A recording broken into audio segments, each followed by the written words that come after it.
Another good news na dagdagan pa ang mga incentive na matatanggap ni two-time Olympic gold medalist Carlos Yulo. Dahil sa dalawa niyang ginto, 20 million pesos ang kanyang matatanggap mula sa PAGCOR. Base po yan sa National Athletes and Coaches Benefits and Incentives Act. 6 million pesos naman mula sa Kamara. In-upgrade na rin ng isang property development company ang condominium unit sa Taguig na matatanggap ni Yulo. Mula 2-bedroom unit, 3-bedroom unit na po ang ibibigay. May dagdag para ito na 3 million pesos. Para sa iba pang Pinoy Olympian na makakapanalo ng medalya, magbibigay rin ng PAGCOR ng 10 million pesos sa bawat gold medal, 5 million pesos para sa kada silver at 2 million pesos kung bronze.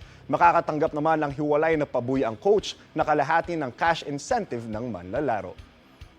Muli mga kapuso, saludo kami sa bawat Pilipino atletang lumaban at lalaban pa para sa 2024 Paris Olympics. Maraming salamat po sa binigay ninyong karangalan para sa Pilipinas.